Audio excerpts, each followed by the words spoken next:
नमस्कार, आपके साथ मैं हूं सुमेरा खान। मैं आपको बता दूं किस तरह से पिछले 42 दिन से रूस और यूक्रेन के बीच युद्ध जारी है और पिछले 3 दिन से यूक्रेन के बूचा शहर की सबसे ज्यादा चर्चा हो रही है। जिस तरह की बर्बरता बूचा में देखने को मिली है, उसके बाद पूरी दुनिया ये सवाल पूछ रही है कि आखिर इस नरसंहार के लिए कौन जिम्मेदार है। यूक्रेन रूस पर इल्जाम लगाता है, रूस इल्जाम से साफ तौर पर इनकार करता है। फिर सवाल ये उठता है कि आखिर इस बर्बरता को किसने अंजाम दिया, किसने इसके आदेश दिए। यूक्रेन में जो कुछ हो रहा है और बूचा में जिस तरह की बर्बरता हुई, उसको पूरी तरह से सामने रखती ये एक्सक्लूसिव रिपोर्ट देखिए।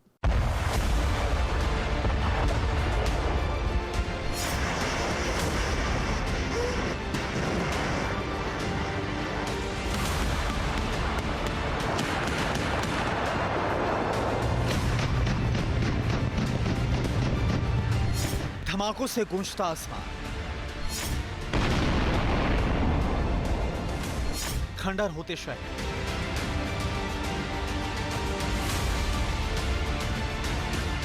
42 दिन से यूक्रेन का यही मुकद्दर है, यही मुस्तकबिल भी है, क्योंकि यूक्रेन युद्ध का 42वां दिन भी खौफ में बीता और आज भी जिंदगी की दुआ मांगते गुजरे।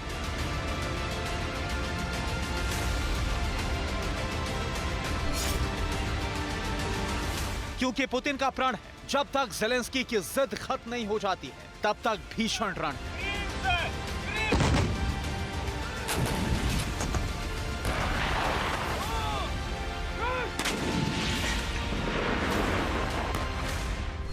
रूस ने पोलैंड के करीब लवीव शहर पर फिर मिसाइलें दागी।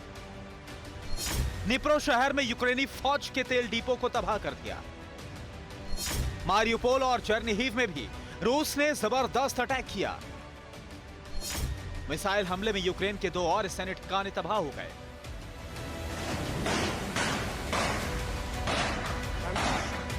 डेढ़ महीने से बरस रहे बारूद से यूक्रेन की माटी ही नहीं, हवा भी जहरीली हो गई है।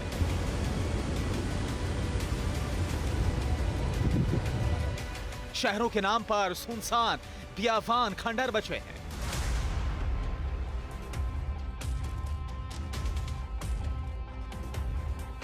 तीन दिन से दुनिया लाश उगलते बूचा की बर्बरता की दास्तां देख रही है।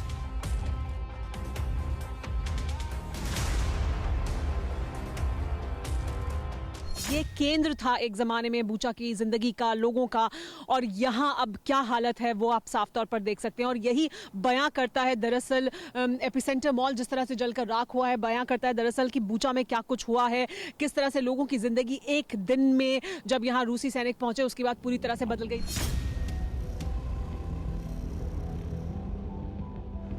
बूचा यूक्रेन का वो शहर जिसका नाम सुनते ही लोग खौफ खाने लगे हैं, जहां मौत का ऐसा तांडव हुआ जिसके जिक्र भर से रूह कांप जाती है।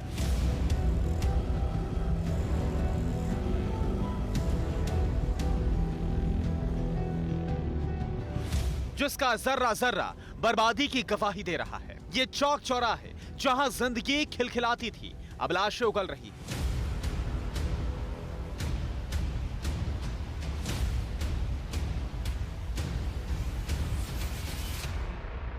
मैं आपको गिन के बता सकती हूँ, यहाँ पर इस पूरे पार्किंग लॉट में 20 से 25 इस तरह के जो रॉकेट हैं वो देखे जा सकते हैं। 1, 2, इसके अलावा हम आगे बढ़ेंगे, देखिए यहाँ 3, 4 और ऐसे जगह जगह, वहाँ दूर भी आप जो देख रहे हैं, जो ये पिंक सर्कल्स आप देख रहे हैं, वो हर तरफ ये इस तरह से हमला किया गया, इस तरह से घरों को निशाना बनाया गया। लोग ये बता रहे हैं कि बिल्डिंग्स में स्नाइपर बैठे हुए थे और वो वहाँ से गोलियां दाग रहे थे। 21वीं सदी की सबसे खौफनाक त्रासदी का दस्तावेज है, लेकिन देखना तो होगा, सोचना भी होगा और सवाल भी पूछना होगा कि कौन है जो गुनहगार है। कोई तो जिम्मेदार है जो सजा का हकदार है।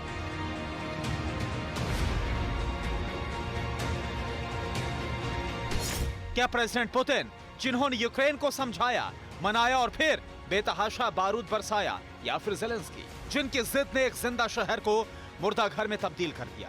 क्या जो बाइडेन जिम्मेदार हैं, जिन्होंने ताकतवर रूस से भिड़ने के लिए यूक्रेन को भड़काया, उकसाया, या फिर नाटो देश जो यूक्रेन के साथ होने का दम भरते रहे लेकिन रूस के खिलाफ मैदान में उतरने से डरते रहे, या दुनिया का गार्जियन बनने का दावा करने वाला संयुक्त राष्ट्र, जिसने 1.5 महीने से सिर्फ दुनिया के सेंटर से एक मुल्क के वजूद मिटने का तमाशा देखा?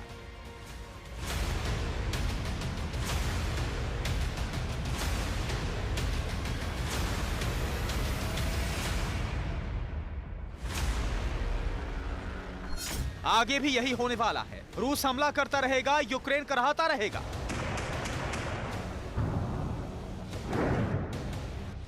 ज़ेलेंस्की पुतिन के कहर से खुद को बचाने की गुहार लगाते रहेंगे। हम एक ऐसे देश से निपट रहे हैं जो संयुक्त राष्ट्र सुरक्षा परिषद में वीटो को मरने के अधिकार में बदल रहा है। ये वैश्विक सुरक्षा के पूरे ढांचे को कमजोर करता है। रूसी सेना और उसे आदेश देने वालों को यूक्रेन में युद्ध अपराध करने के लिए सजा मिलनी चाहिए। इन हत्याओं की जवाबदेही अब अनिवार्य रूप से तय होनी चाहिए।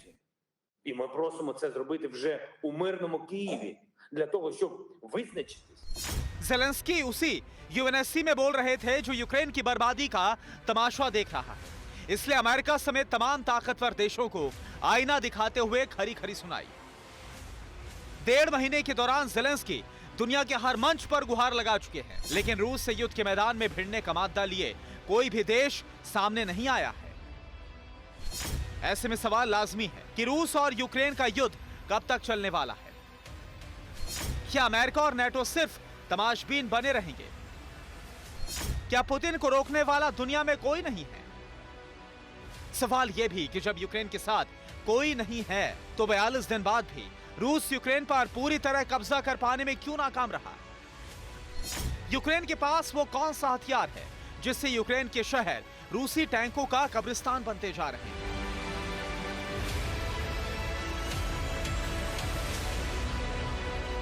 कीव, खार्किव, इरपिन, बूचा या हॉस्टोमेल शहर, कहीं पर भी आप जाएं, आपको यूक्रेन में हर शहर में इस तरह टैंकों का मलबा दिखाई देगा। दरअसल ऐसा वो कौन सा हथियार है यूक्रेन के पास जिसकी वजह से वो रूसी टैंकों को इस तरह से तबाह कर पा रहा है? वो कौन सा हथियार है जो वज्र बनकर टूटा है रूसी टैंकों पर?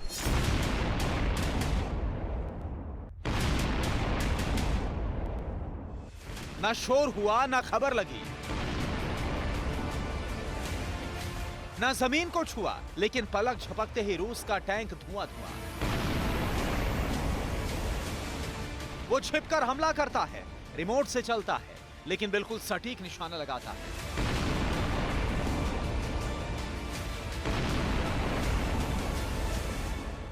ऐसा ही मंजर होता है जब ड्रोन से हमला होता है। यूक्रेन में यही हो रहा है। रूस जहां मिसाइलों से हमला कर रहा है, वहीं यूक्रेन के लिए ड्रोन ही सबसे बड़ा सहारा है।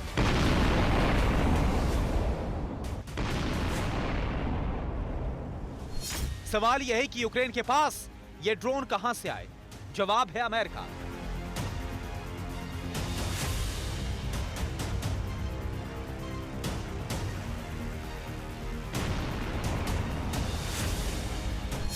अमेरिका ने यूक्रेन को स्विच ब्लेड ड्रोन्स दिए हैं। इन्हें कामिकेज किलर ड्रोन्स भी कहा जाता है।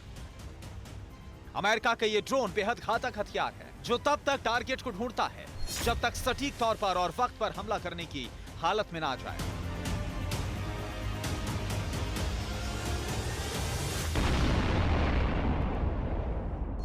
ये ड्रोन कैमरों से टारगेट की तस्वीरें जमीन पर भेजता है और फिर खुद मिसाइल बनकर टैंक को तबाह कर देता है।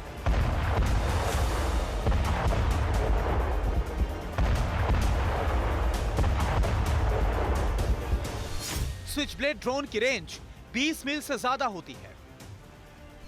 40 मिनट तक नॉनस्टॉप हवा में रह सकता है। 70 मील प्रति घंटे की रफ्तार से उड़ सकता है और जब अटैक करता है तो दुश्मन के पास संभलने का मौका तक नहीं होता। अमेरिका के इन्हीं किलर ड्रोन ने यूक्रेन के शहरों को रूसी टैंकों का कब्रिस्तान कैसे बना दिया, खुद देख लीजिए। यूक्रेन में युद्ध क्षेत्र में मैं अलग अलग जगह गई हूं और सभी जगह जाकर ये साफ तौर पर दिखाई देता है कि किस तरह से रूसी टैंक और आर्मर्ड व्हीकल्स को भारी नुकसान हुआ है।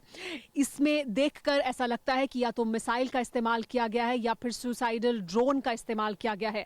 खास तौर पर तुर्की के TB2 ड्रोन का जिक्र हो रहा है कि उसका इस्तेमाल हुआ है और तुर्की के इस ड्रोन ने यूक्रेन की मदद की है रूस के टैंक्स और आर्मर्ड व्हीकल्स को निशाना बनाने में। और अब इस ड्रोन का विस्तार होने वाला है इस युद्ध में।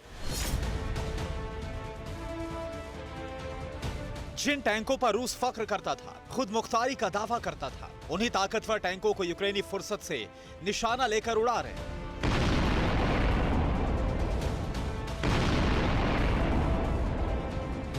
लेकिन यूक्रेन का यह युद्ध महायुद्ध में तब्दील हो सकता है। इसकी वजह भी है। अमेरिका स्विच ब्लेड ड्रोन की नई खेप यूक्रेन भेज रहा है। यूक्रेन को अमेरिका से प्यूमा ड्रोन भी मिलने वाले हैं।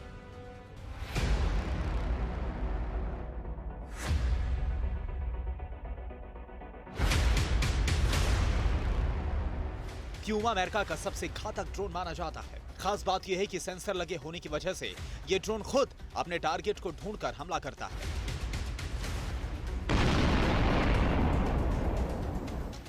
इतना ही नहीं, यह इतना हल्का होता है कि इसे हाथ से भी उड़ाया जा सकता है।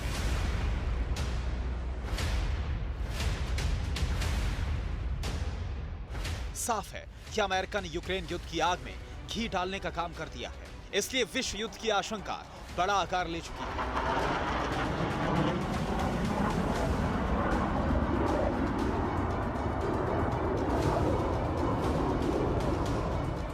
रूस और यूक्रेन का युद्ध लगातार जारी है, लेकिन रूस इस युद्ध में सिर्फ यूक्रेन से नहीं लड़ रहा है। यूक्रेन के पास अमेरिका, ब्रिटेन और तमाम और देशों से मिले हुए हथियार हैं। पर्दे के पीछे यूक्रेन के साथ पश्चिम के तमाम वो देश मौजूद हैं जो अमेरिका के खेमे में हैं। करीब 1.5 महीने के दौरान पुतिन ने किसी की नहीं सुनी और शायद आगे भी नहीं सुनने वाले हैं। इसलिए आधी दुनिया से उन्होंने दुश्मनी मोल ले ली है, भले ही इसके लिए अमेरिका और पूरे यूरोप को ही जंग का मैदान क्यों ना बनना पड़ जाए।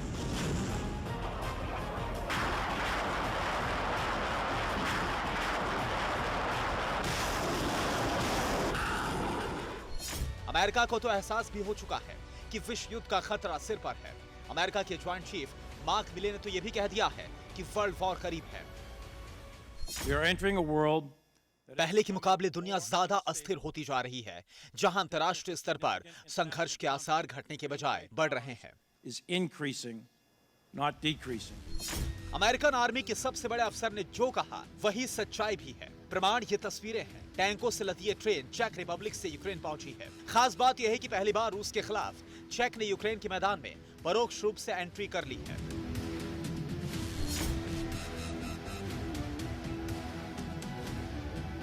साफ है कि जिस तरह के हालात हैं, वो कहीं ना कहीं दुनिया को तीसरे विश्व युद्ध की तरफ ले जा रहे हैं। वैसे विश्व युद्ध तो शुरू हो ही चुका है। सवाल यह है कि क्या ये जंग परमाणु त्रासदी लाएगी?